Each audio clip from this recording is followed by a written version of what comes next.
There's still very, very few to us. The numbers are now starting to climb, fortunately. If you don't mind, let's just give it a minute or so. Then we'll start the show, get it going. But let's just give it a minute. So I need to, while we're waiting, giving prospective participants some time to join in, I need to apologize. It's completely my oversight. I failed to recognize that today is a public holiday in multiple countries. So that is why we're probably not going to have the strong attendance that we normally have. And I apologize, it's absolutely my oversight there. So looks like we're standing at 28 and 29, 30,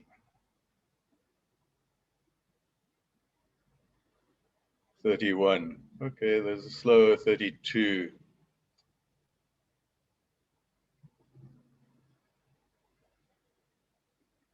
All right. So a very good day, vector control colleagues from across the planet, it would appear, at least, from the number of registrants, there were about close to 110 people that registered at least.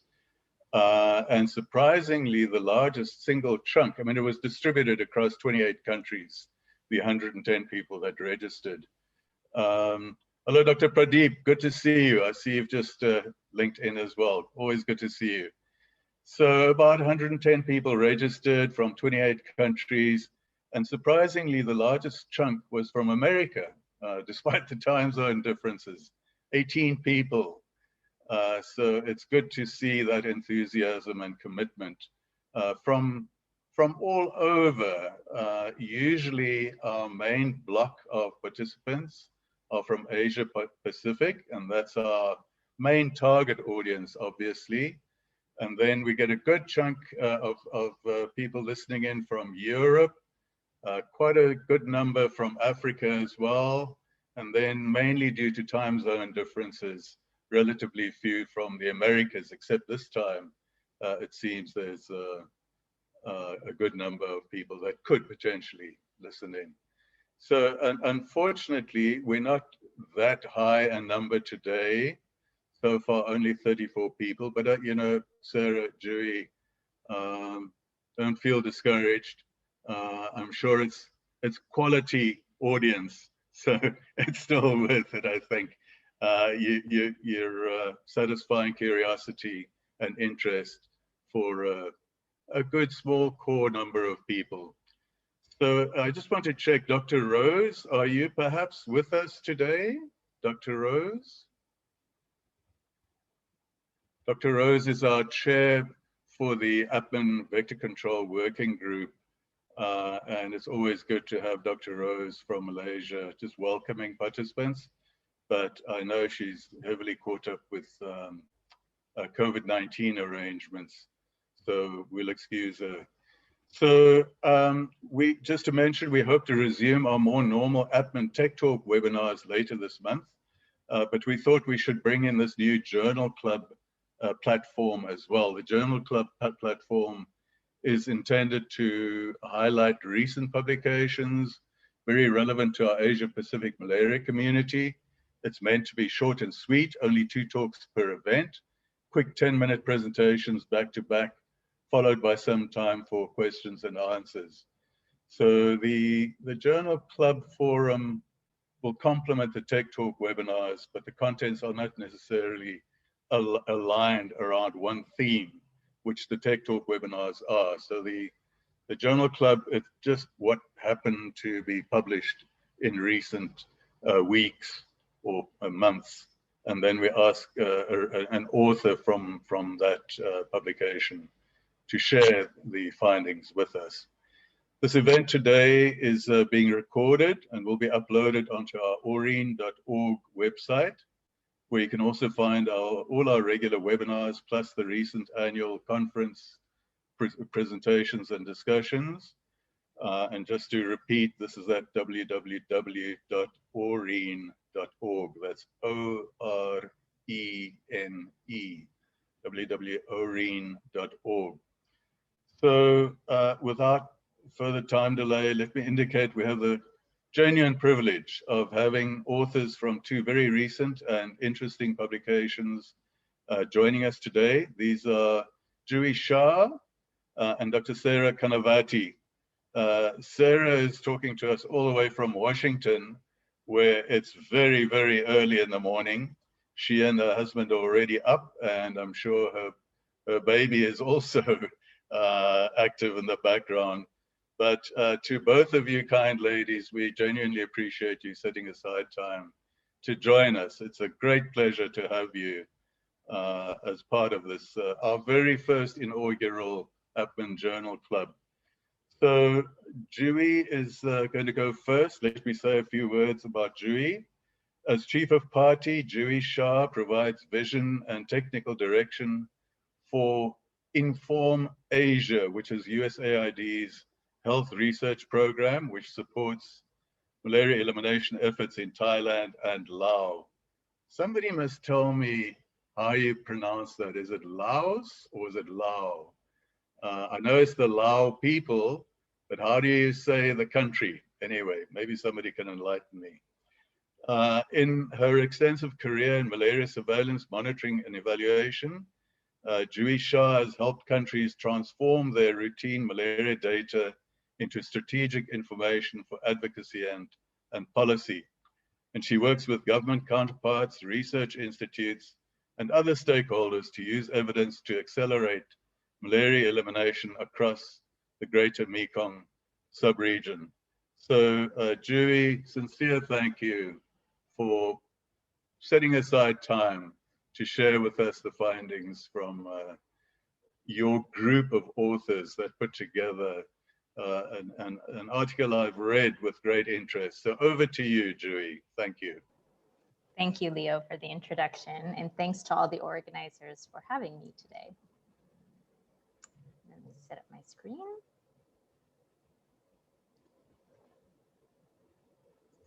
Okay, is my first slide visible to everyone? Yes, it is. Looks good. Thank you, Juhi. Excellent. Thanks again for having me. I'm Juhi Shah. I work with RTI International and I lead the Inform Asia program, which, as Leo mentioned, is working on supporting the National Malaria Program here in Thailand, known as the Division of Vector-Borne Diseases, with their malaria surveillance data. So we work on analysis and use of that data in a range of ways. So today I'm going to be speaking really on behalf of my co-authors at DVVD about their implementation experience with the 137 surveillance strategies. So the paper that was published in Malaria Journal last month is a case study. And it really just outlines how Thailand planned for and implemented this strategy, which was launched in 2016 and is still part of their malaria elimination program today. So as I mentioned, the co-authors are the DVVD, my team at RTI International, and then the USAID team here locally and the WHO Country Office of Thailand. And I'm very proud that the majority of the authors of this country-led publication are Thai, including the first and last author. And I know APMEN also has a goal to be looking at sex desegregation, and the majority of the authors on this publication were female, including the first author. So moving on to the background, for those who might not think about surveillance data all day, every day like I do, you might be wondering, well, why are we talking about a surveillance strategy now? Wasn't there always surveillance in place? And the answer is yes, but as the epidemiology changes for malaria, our data needs also change.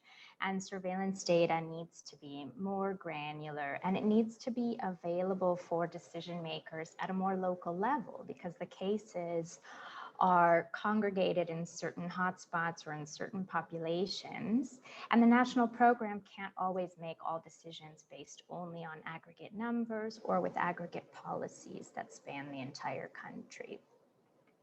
So here on this slide, we have the malaria case count in Thailand from 2000 to 2015.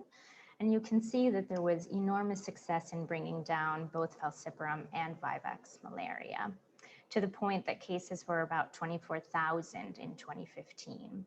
So the DVBD's malaria program review that year decided to transition the malaria control program into a malaria elimination program. And as part of that transition, there was a recommendation to enhance surveillance as a core intervention and to really expand the surveillance program that had been in place for quite a long time. So the DVBD developed the National Malaria Elimination Strategy from 2017 to 2026. So seeing through the malaria elimination program through to the target of zero malaria by 2024 and certification soon after with prevention of reintroduction as part of that strategy as well. So the NMES is what introduced the 137 surveillance strategy in its current format. And it built on a long history in Thailand of case notification, case investigation, foci investigation, and response. And in the next slide, I'll explain what 137 really means and what changed before and after this NMES was put into place.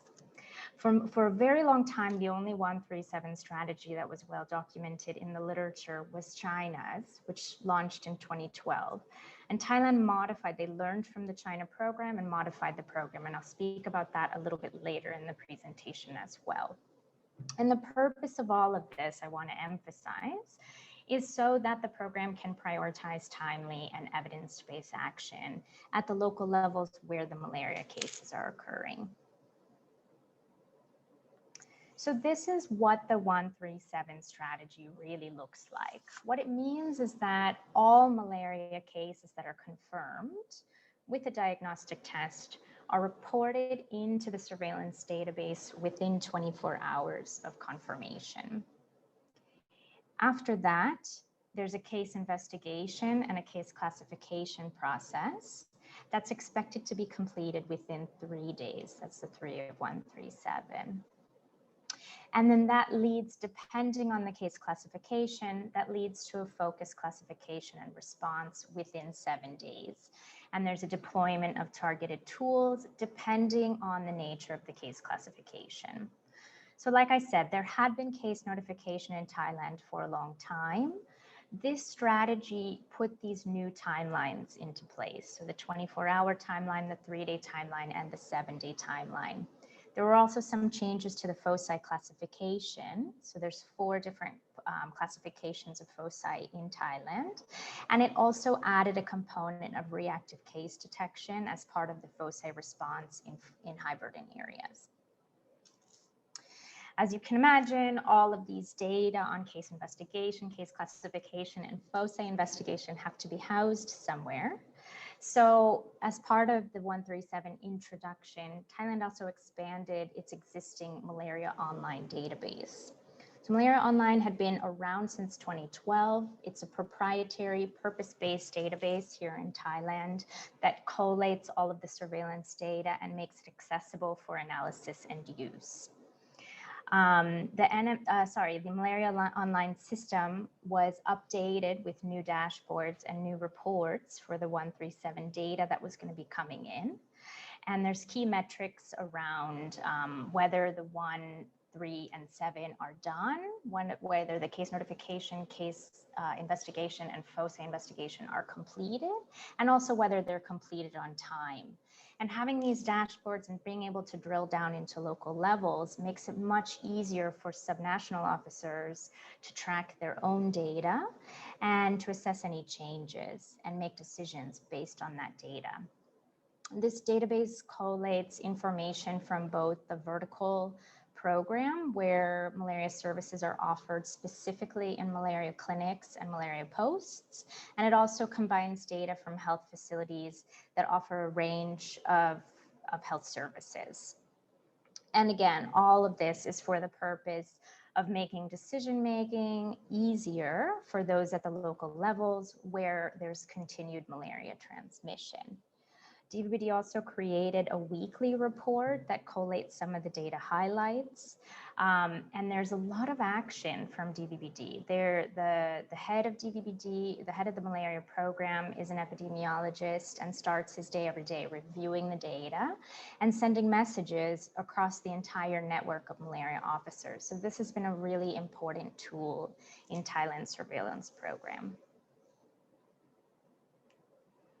As you can imagine, all of this work also requires a lot of staffing and finances, and DVBD coordinates everything from the national level, but there's HR, there's staff at all levels who are involved in the 137 strategy's implementation. So facility staff are responsible for case notification as soon as a case is confirmed. They're also part of surveillance and rapid response teams, which are groups of professionals at local, district, and provincial levels that have specific tasks in the 137 cascade. And there's growing responsibilities for village health volunteers to provide community surveillance support. And in terms of financial resources, responsibility also spans several levels. DVBD has successfully used their surveillance data to advocate for domestic resources to complement the traditional external funding. And the National Malaria Elimination Strategy, as a result, has been fully funded. And some of the key ways that's happened is that DVBD has formed a malaria elimination steering committee, which comprises members from several ministries across Thailand and the WHO. And that team works together to develop an integrated budget that includes surveillance. And about 11% of the budget is allocated for surveillance activities in Thailand.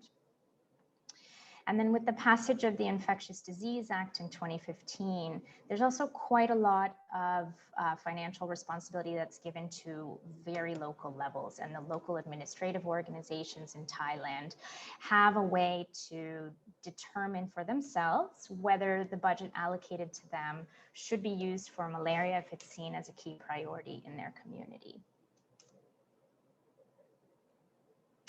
So if we look at a brief comparison of Thailand and China, the bones are the same. You're still talking about timely case notification and action. What's different is that in Thailand, the 137 cascade is triggered by a confirmed malaria case. And in China, all suspected malaria cases were included in the 137 program. Thailand and China both rely mainly on microscopy as a diagnostic tool, but Thailand has been also offering complementary RDT as a tool for field diagnosis. And then there's also some differences in the way that foci were classified. In Thailand, there's 2 types of active and 2 types of non-active foci. And in China, there was also a foci classification for pseudofoci, which was referring to imported cases. And so Thailand was trying to maximize efficiency of the program with limited resources and on a much faster accelerated timeline compared to China.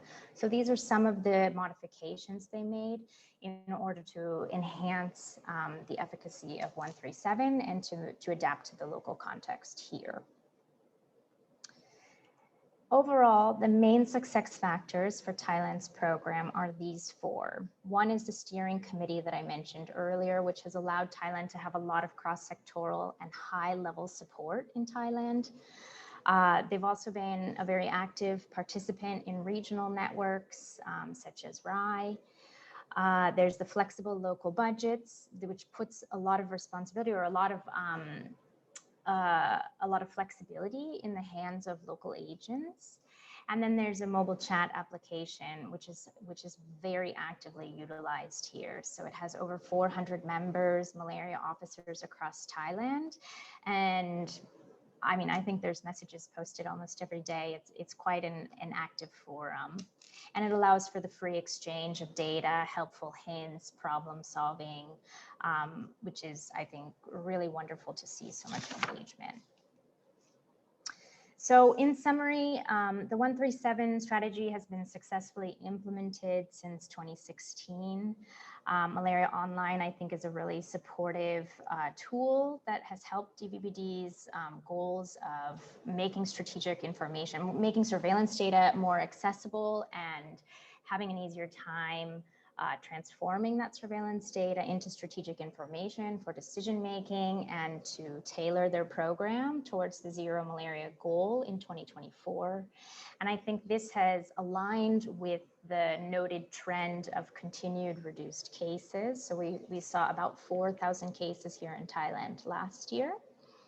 And I think the DVBD is conscious that the strategy may need to adapt in the future. So in areas of very low prevalence, there might need to be modifications to how the strategy is implemented to ensure that certain skills are maintained.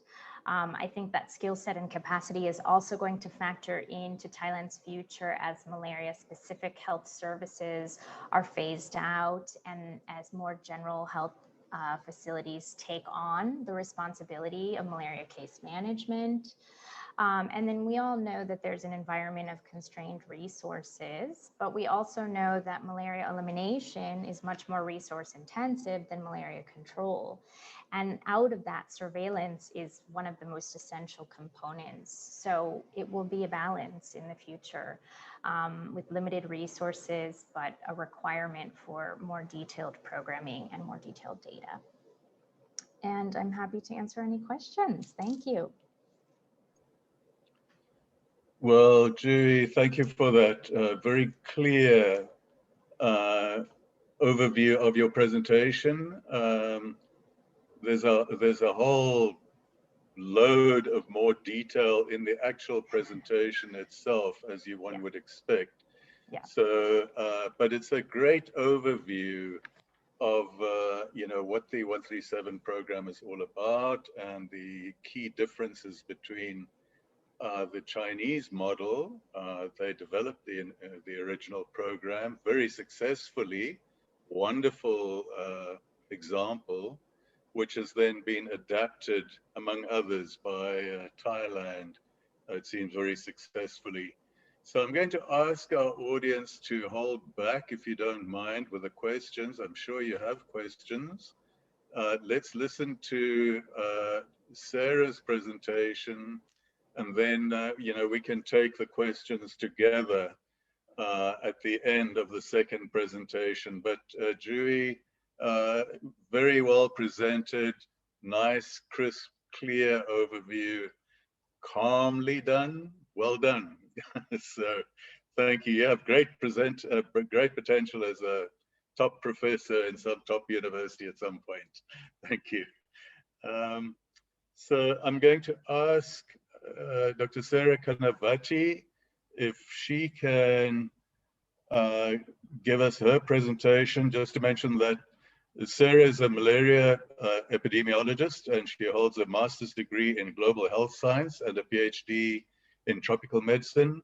And for the past 15 years, Sarah has provided technical and programmatic leadership for various malaria programs, partnering with national malaria control programs, USAID, the Global Fund, WHO, and others to design national strategies for malaria control and elimination. So recently in Vietnam, Sarah led a team for the US Naval Medical Research Center, collaborating closely with the Vietnamese National Malaria Control Program.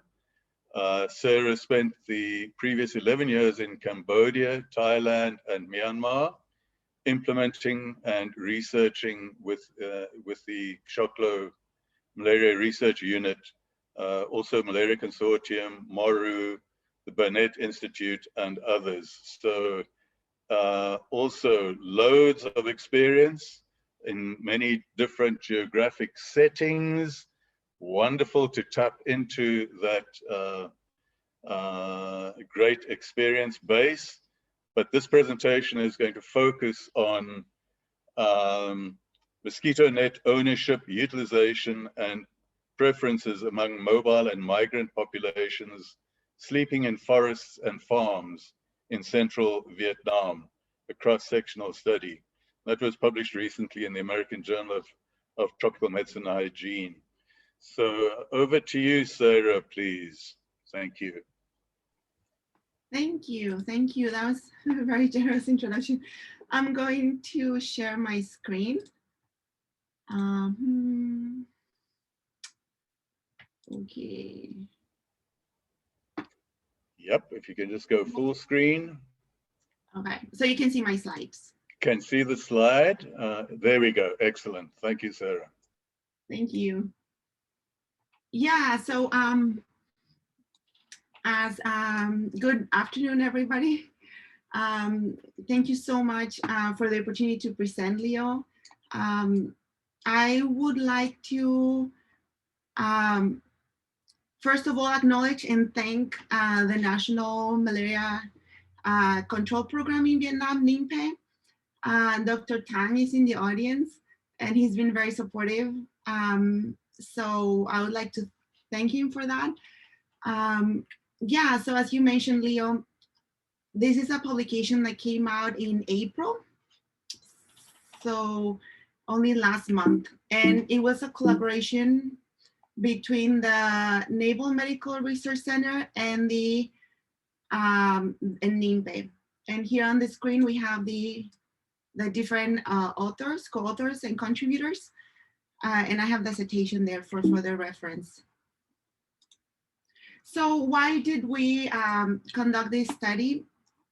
As you might be aware, in Vietnam, over 60% of malaria cases occur in forests or on farms. And this publication is part of a much larger study where we actually found that half of the forest scores that we included in the study had malaria in the last 3 years, and 30% of them had self-treated with themselves. So then we went in depth to look at their net ownership and preferences, as well as use. So why are we looking at this study also is because bed net users have preferences, and that includes shape, color, size, etc. However, it is unclear whether these preferences affect use. And actually, this study is very, very relevant in the GMS and of course Vietnam, because forest scores are one of the main challenges to malaria elimination. We have drug resistance, we have forest malaria, outdoor biting, and we have very remote populations. So we wanted to provide a current assessment, again, of net ownership, use, and preferences, but among very, very high risk individuals. And like Dewey mentioned, when we go into malaria elimination, we have to invest a lot more resources because these individuals are in very specific locations. So this was a very mountainous, remote area of Vietnam, 3 different communes in central Vietnam, you can see here on the map. And this was a household survey. It was a cross-sectional survey. First, a census was conducted in the area, and then over 1,000 households were randomly selected from that census. We had face-to-face interviews, and the descriptions for the mosquito nets were used from the same descriptions that were used at the market. So people were familiar with those descriptions. So in terms of the nets evaluated, we evaluated a very large number of nets, You can see here on the screen. If you're very interested in the different nets and the specifics of each net, please go to the publication, because in this presentation, I just have a few minutes, so I'm gonna cover very, very specific aspects of the publication. But if you're interested in all the details, there are many tables in the publication, and there are many, many figures. So as I mentioned, there were over 1,000 people included in the study. There were close to 400 people that only slept in the village. So we asked them if they slept in the forest or farm within the last year. There were 132 people who slept both in the farm and the village. And there were 472 people who slept only in the forest. and 92 people who slept in the farm. So for this presentation, we're gonna focus on forest and farm groups, but if you would like to have more information about a village group, again, that's in the publication. So one of the key findings was that the majority of the respondents in both groups owned a treated bed net. But as you can see here, most of them did not own a hammock net. And that was very similar across both groups. So if you see here, they own a treated net and it's not statistically significant between forest and farm groups. Yes, the forest groups owned a lot more hammock nets than the farm groups, and that was statistically significant, but still the ownership is very low. So the next finding that I would like to highlight in this presentation is that the majority of respondents reported sleeping without any net in their respective remote sites. So we have the forest and the farm goers slept without any net. For forest goers, it's very high, it's almost 80%. And for farm goers, it's 65%. The farm goers were more likely to sleep under a treated net, or over 20%, more likely than forest goers. And also, however, the forest goers were more likely to sleep under an untreated net, and that includes bed or hammock net. But again, most of them reported sleeping without any net. And the third finding that I would like to highlight in this presentation is that thick hammock nets with zippers were the preferred type among both groups, the forest goers and the farm workers. So you can see here, thick hammock net with zipper, 55% among forest goers and 41% among farm. We also have other preferences among forest goers, as you can see here, also like thin hammock net with zipper and also hammock net with flip over. However, farm goers did not prefer hammock net with flip over at all. So, and farm goers mostly presented thick and thin hammock net with zipper. So what I wanted to highlight is that only one person mentioned they wanted to take an untreated net to the forest. So most people were very aware of the benefits of treated nets and they prefer treated nets. And most people, only less than 2% wanted to take bed nets only. So there was a group that wanted to take both bed nets and hammock nets. But almost nobody wanted to take only a bed net with them. And out of these two groups, the forest goers were more likely to prefer single nets. And the farm goers, as you can see here, 82% wanted to take double nets. And all of them actually prefer polyester. So as you can see, no one wanted to take single or double polyethylene LIN to the forest or any type of polyethylene net. And that's further explained in table 6, and we present there all the reasons why they reported not wanting to take them. So we also assessed rye hammock nets, and the hammock nets, about over 10% of the forest goers had received a hammock net from the RIDE program, the Regional Artemisinin Initiative, Artemisinin Resistance Initiative. However, they did not really like them, and there were a number of reasons. For example, they were not comfortable, they were too hard, too small, and too short. When we asked them if they would like to take a net to their sleeping sites, to the remote sleeping sites, almost everybody wanted to take a net. So to highlight the key findings, Net ownership is very high, and the willingness to take nets to remote areas is very high. As you saw in my previous slide, it's almost 100%. However, overall net usage remains very, very low. So what we learned from this study is that it is essential, it's very necessary to consider it and end user preference. For example, in this case, thick hammock nets with zippers. So just to finish, as you saw, most participants prefer treated nets. Most of them wanted to take treated nets with them. So that tells us that, or it could tell us that treated nets, that they know that treated nets are effective and they understand the usefulness of treated nets. However, as you can see, most of the forest goers, they wanted to take hammock nets with them to the forest.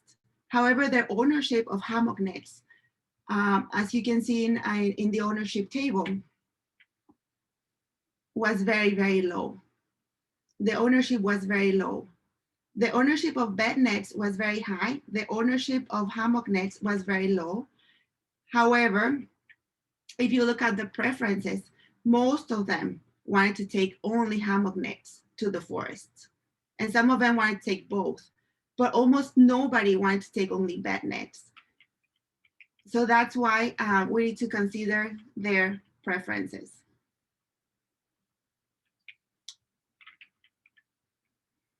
Thank you very much.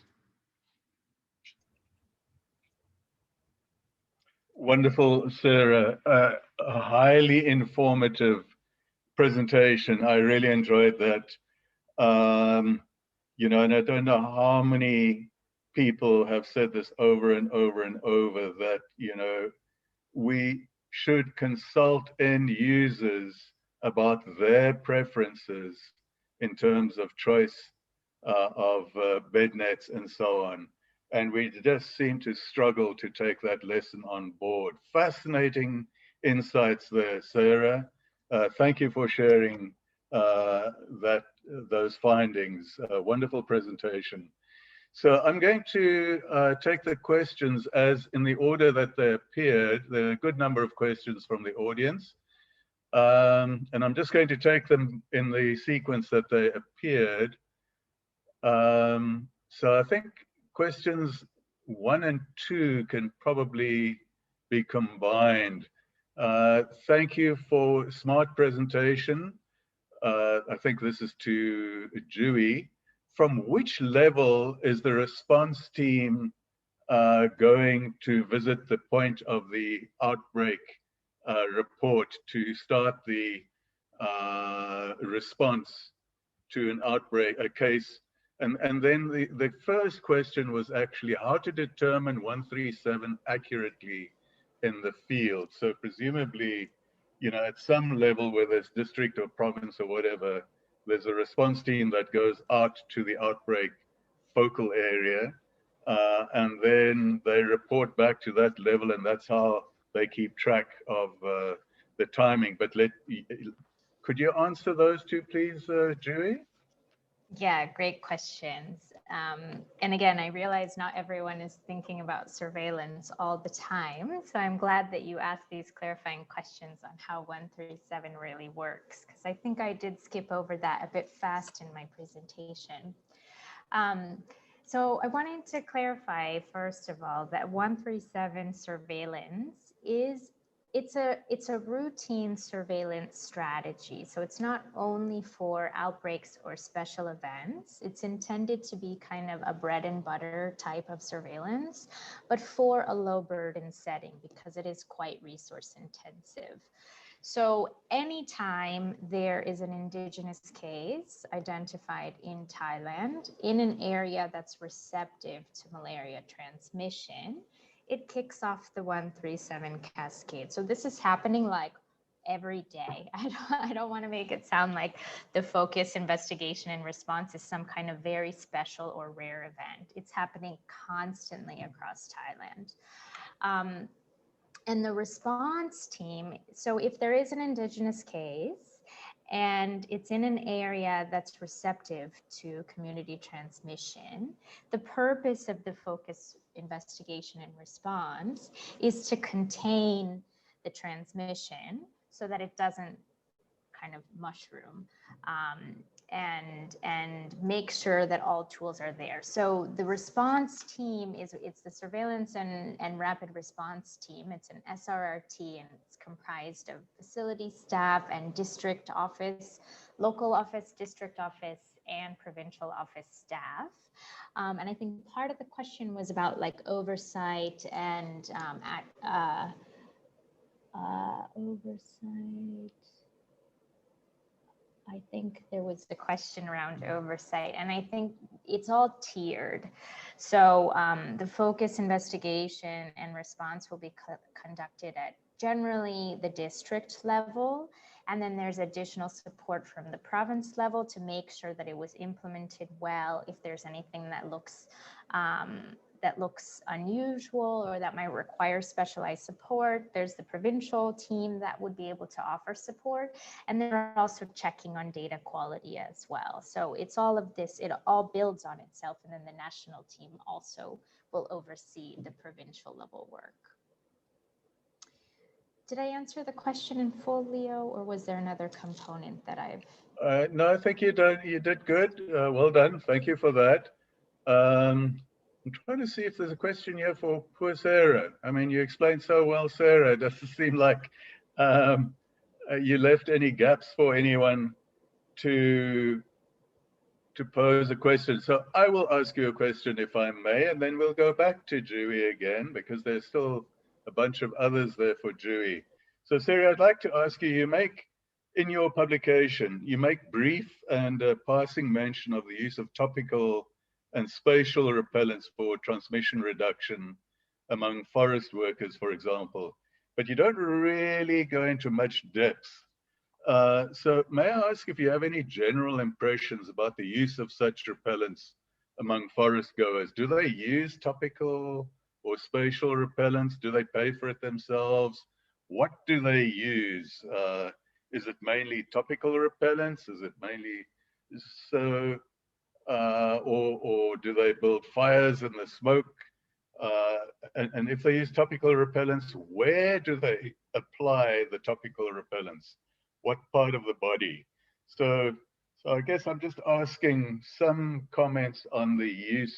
If they're not using bed nets or not as well as they could, what else are they doing to reduce the risk of biting? Sarah, any comments? Yeah, sure. Thank you so much for this question. And I would like to say that the Malaria Control Program, NIMPE, and also the Global Fund, they provide topical repellents to at high risks. So high risk groups of malaria. So for example, forest gores, especially in very high endemic areas. However, for example, the topical repellents are now very highly accessible in Vietnam, but mostly at urban markets. So where the forest gores don't really have access to those city supermarkets, for example, they rarely have access to those. So the National Malaria Control Program provides to forest gores, but only in very high endemic areas. The National Malaria Control Program also does IRS, and again, in hotspots. So those are the two other interventions that they do besides nets. And how they coordinate with mostly with the village chief, and the village chief would provide the information where these groups are and how many people are at risk. And sometimes they actually conduct census to understand where these forest gores are and how they can target them, especially for IRS or also for the distribution of topical repellents. So, Sarah, thank you. But I'd like to dig a little bit deeper. So I mean, the bed nets are handed out. So there's high ownership, but there's not high use of the bed nets. So if the National Malaria Control Program hands out repellents, what is the actual use? Do people actually use it? And when and where do they use it? Is it when they go to bed, or is it early evening?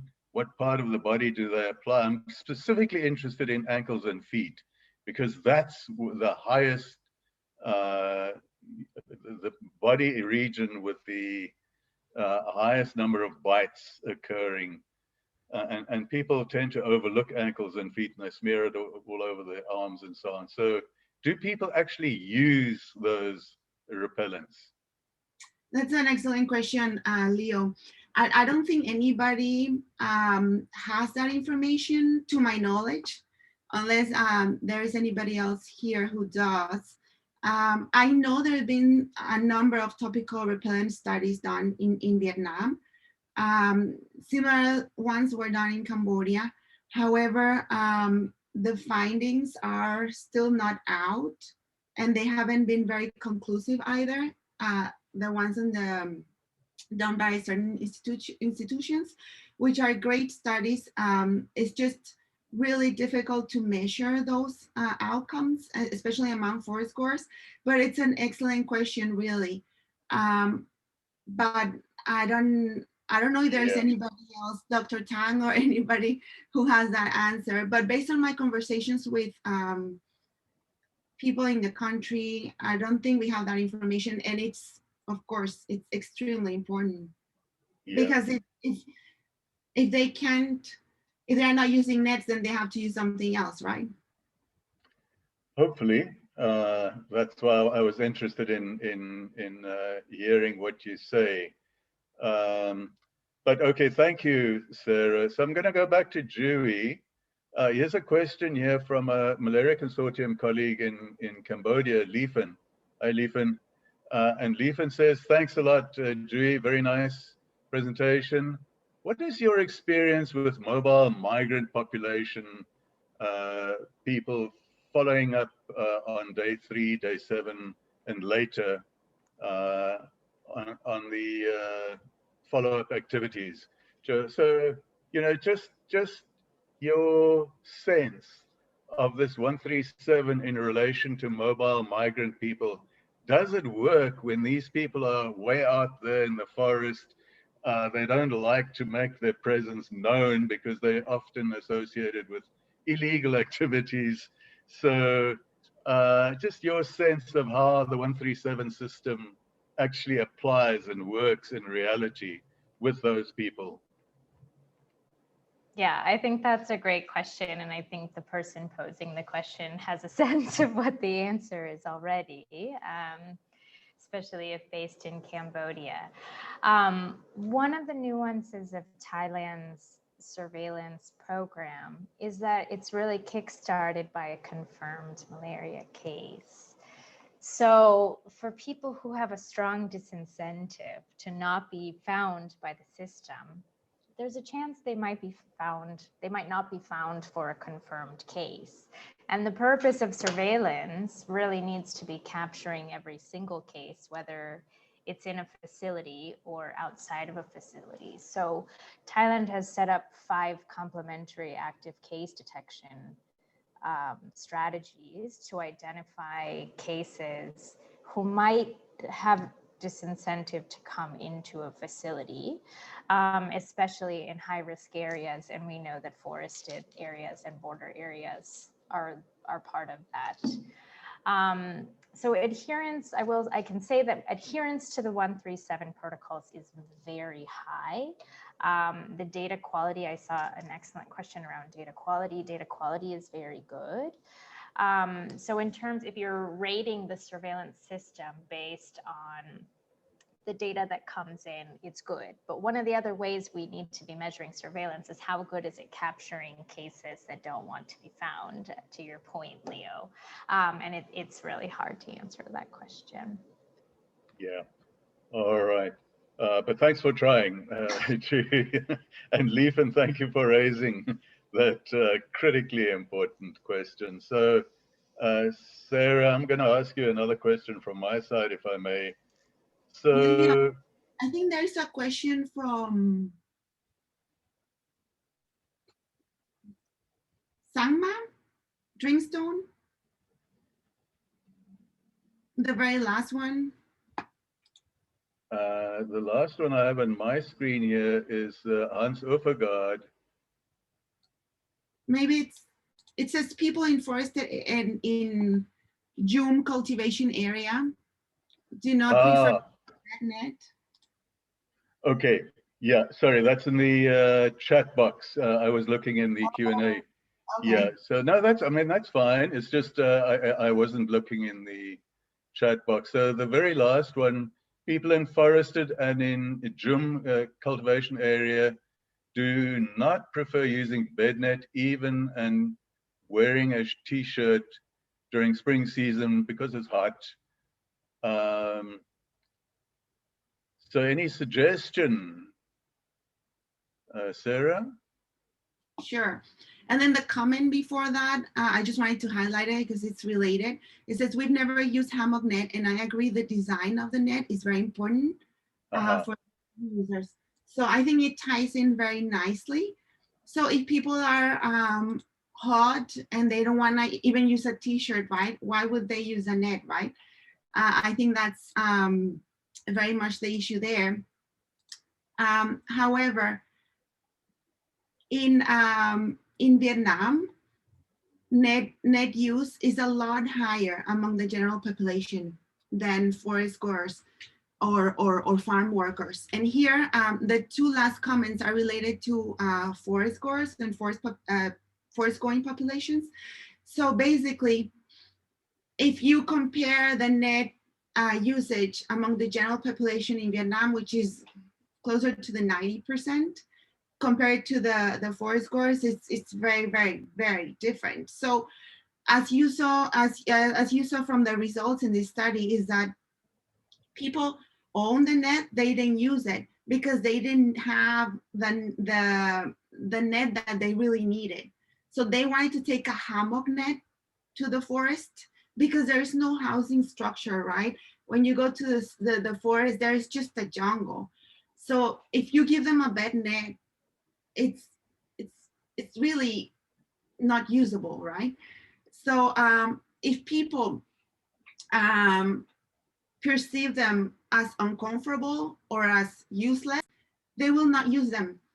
And you can see, like in the villages or the forest, the weather is different, but if it's maybe the forest can be a little bit actually cooler, right? And than the villages, but they are using nets much more in the villages because they have a structure, a housing structure. They have a bed, and they can actually set up the tent, the structure, right? It gives the opportunity to set up an actual bed net. So, for example, in this study, there's a long list of reasons why people did not want to use them. Nobody reported the weather. It was mostly the perceived comfort, the texture, the size. So for example, too small, too short, too hard. It's not comfortable. So this is why we need to consider their preferences and what is it that they actually need, and what would help them use a net. I'm just making sure I answer the question. I think so. Yeah, Sarah, thank you for that, and thank you for picking up on it in the chat box. I missed that there. Thank you, Sarah. I'm not finished with you yet, but let's go back to Dewey.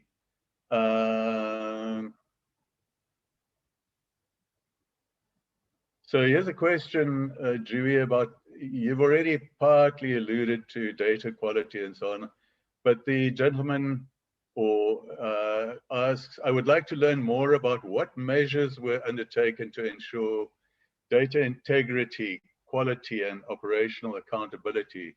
So just about Q&A around, quality assurance around data. Some comments around that, please, Dewey. Yeah, I think that's a great question. And I've been working with routine health information for a very long time. Um, and it's a really special kind of data to use. And I think so much of the discourse is around the challenges with using routine data and routine surveillance data. But really, surveillance data quality improves when you start using it, because that's when you figure out where the challenges are, and that's when you can start addressing them. So I think the more that we try to use routine data, the more likely we are to have stronger routine data that comes out of the systems we're building. And so I think, and that's the bread and butter of my team. Inform Asia's work is to support better analysis and use of the data that Thailand has been collecting for ages. And I think because Thailand has been collecting case investigation data for so long, I think the quality is generally quite good. But we are looking closer into that. And we have another publication that will be coming out hopefully in the next quarter, looking at 137 data quality. So I don't want to steal my own thunder there. But overall, I think data quality is quite good in Thailand. And part of that, I think, is an enabling environment where there's a lot of value for data here. The leadership really puts a lot of emphasis on data quality. And those are the kinds of things that really make a big difference, because somebody's watching and somebody's using the data every day or every week and is trying to make decisions based on it. So if there are gaps, they're found quickly and then addressed. Yeah, that's a very practical, sensible answer. Thank you for that, Drew. Makes total sense. So Sarah, back to you again. The disposal of bed nets is becoming an increasingly frequent topic of discussion. Do you have any, with your work with the bed nets, do you have any observations you could mention, Sarah? What do people in those rural areas with no formal disposal systems, mechanisms in place, what do rural people in Vietnam do with old, well, not just in Vietnam, wherever you've worked with people using bed nets, what do they do with old or damaged bed nets? What happens to those bed nets? Any comments on that? Yeah, yeah. So in Vietnam, as in many, many other countries, I would like to say most countries, but I'm not sure about that. There is no net disposal program in Vietnam. So I have, however, heard expressed interest from the National Malaria Control Program to collect them and recycle them and do. So basically, one of the suggestions were that doing like a trading program. Now I've seen in the States, there are many trading programs. But those ones, you know, it will be a little bit tricky because you have to have an incentive or something. But they did discuss if we could ask people to trade them in. Once we gave them a new net, if they could give us the old nets back, then we could in some way recycle them.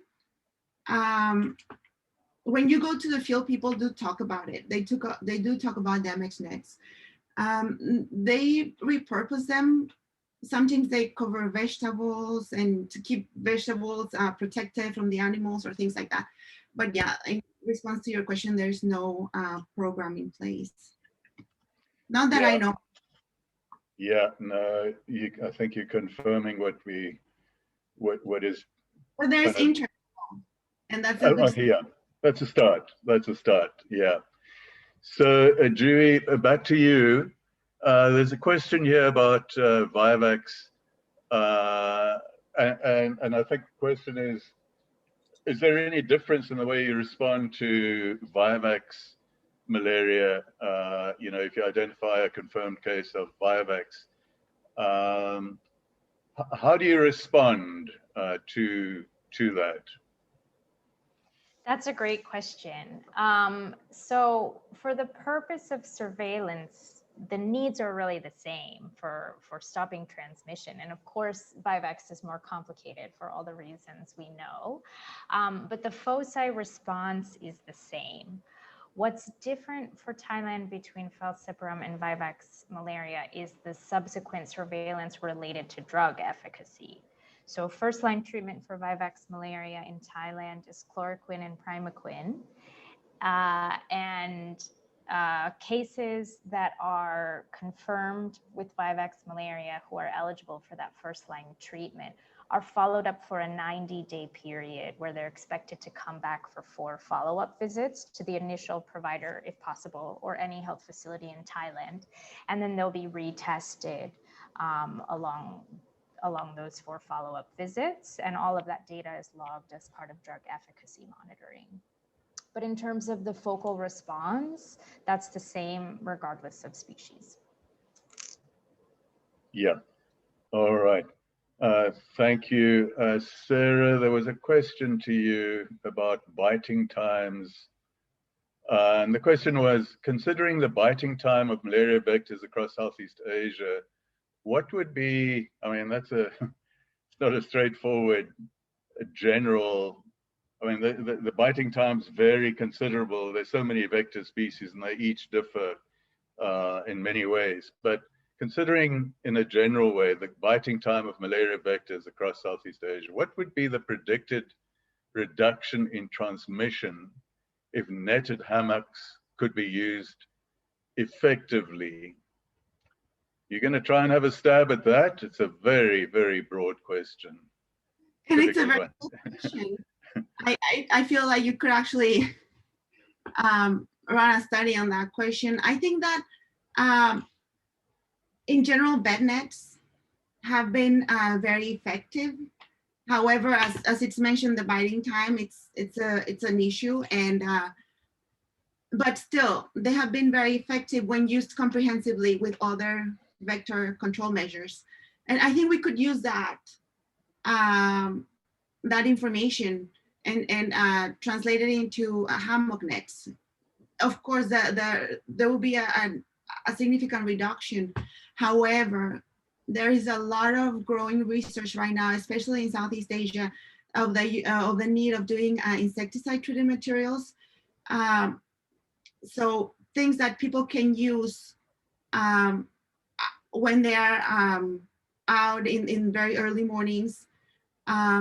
So I think that, to my understanding, there is no study showing the exact number of the predicted reduction in transmission if hammock nets would be used effectively.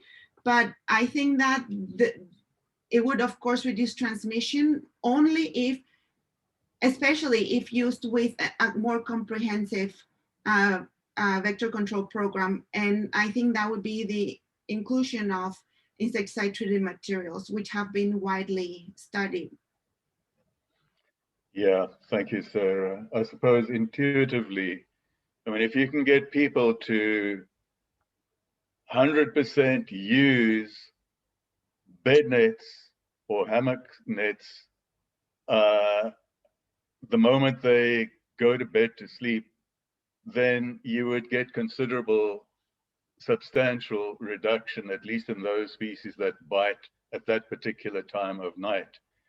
But there will always be, you know, the early evening or outdoor biting or, you know, that period of the night where you are not protected by a bed net or a hammock net, where you get that residual transmission occurring.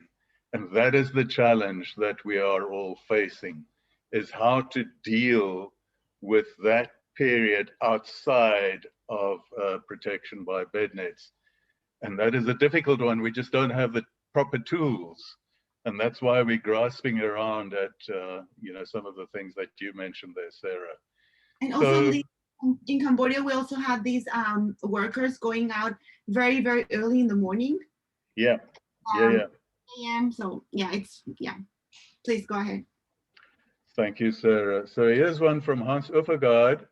The control response of the 137 approach in Thailand seems to be vector surveys, well, in part.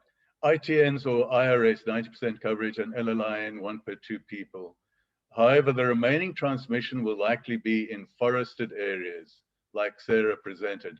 What are the interventions in such areas? This does not seem to be included in the strategies, and not included in the paper at least. So, you know, you get confirmation of a case, out goes the response team, and if it's in a village, you know, you do certain things.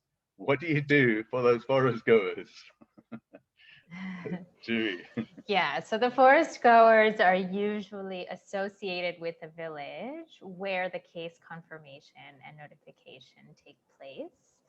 And of course, we have many examples of this where then they're working in the forested areas or in the farm areas. It's basically Sarah's presentation is what we need to kind of splice into the 137 strategy. And Thailand is also distributing hammock nets. That is part of the vector control strategy. I think it's just included in the LLIN. Maybe we didn't specify it as hammock nets, but that is, and topical repellents and spatial repellents are also available in those areas. So all of that is part of the focal response, depending on what the results are of the case investigation. So the case investigation form collects demographic data, but one of the most important roles it plays is it also looks into the patient travel history and asks about occupation. And it specifically has farm areas, forested areas, actually just those two, specified in the case investigation form. And my team has just done an analysis actually looking at that source of infection that we've submitted for ASTMH this year. So I shouldn't be admitting this in a public forum. The analyses are still being kind of finalized. We submitted the abstract earlier this year. And so hopefully we'll have a little bit more information coming out of that analysis. Let me loop back to the question because I don't think I covered it. No, I can't find it anymore. Hans, did I answer your question or did you have a follow-up question to ask?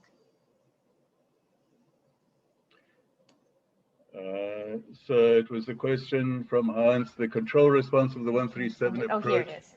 Yeah, you got it, yeah. Yeah. What are the interventions in such areas? Yeah, I think those are the main ones. It's the same. And then there is, like I mentioned, active case detection. There's proactive methods and also reactive methods. So around an index case, there would be reactive case detection for people who came into contact or are neighbors of the index case. But there's also proactive case detection that the DBBD conducts in areas that are high risk, including areas with lots of known workers in forest areas. Yeah. So I'm just going to round it off with one last question to Sarah. There was a question here. Just Sarah, if you wouldn't mind, some people don't seem to have experience with the hammocks. So maybe just explain the key difference between a bed net and a hammock net. People have a better sense of. And it's very reasonable. Actually, I think the main difference is that hammock nets can be hung anywhere you can hang a hammock. So basically, you just need two structures, 2 sticks or 2 poles, and then you can hang a hammock, and then the hammock will have a net. The thing with hammock nets is the hammock nets are very different. Of course, there are many different types of hammock nets.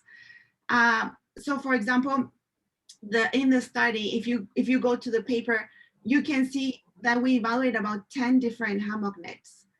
And people have preferences on the way the zipper works, if it's a flip over one. So if you actually have to zip it up, if you actually have to do it, or if it already comes, if you can just flip it over, So basically the hammock, right? It would have a net on top of it. So when you sleep in the hammock, you'll be covered by a net. So you have your bed basically, and you have your protection, the net. So if you carry a hammock net to the forest, you don't need to carry a mat, you don't need to carry a bed, you don't need to carry anything. You have your bed with you and you have your net as well. So I could go in detail, but we don't have the time. But in the paper, if you would like to go back to the paper, there is a number of nets that they prefer, and there are some nets that they just don't want to use. And these are hammock nets already.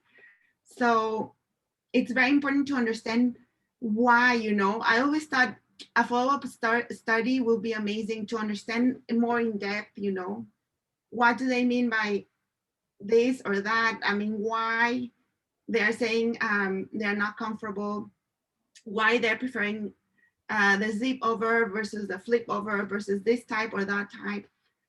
But yeah, that's the main difference. Yeah.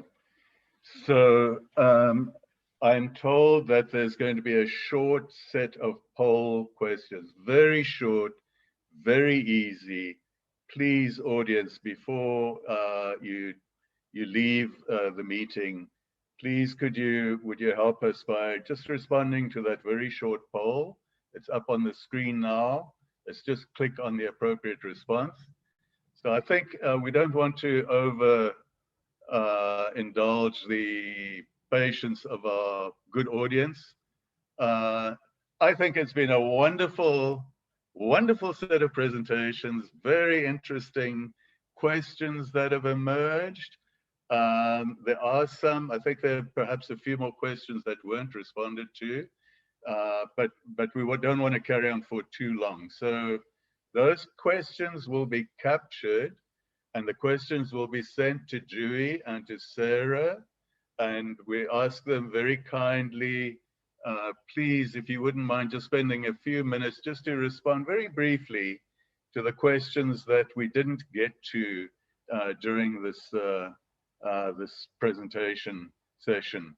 So to our audience, thank you so much for setting aside time to join us in what I genuinely feel was a fascinating two presentations we listened to. To our two presenters, Dewey and Sarah, our deep gratitude to the two of you for genuinely great presentations. What a pleasure to listen to the two of you. So thank you, everyone. To our technical team, our APMEN technical team, as always, sincere thank you for your support and help as well. Thank you very much, everyone. And Sarah in Washington, if you want to go back to sleep for another hour quickly. And Dewey, keep well. Thank you, everyone. Bye-bye now. Thank you.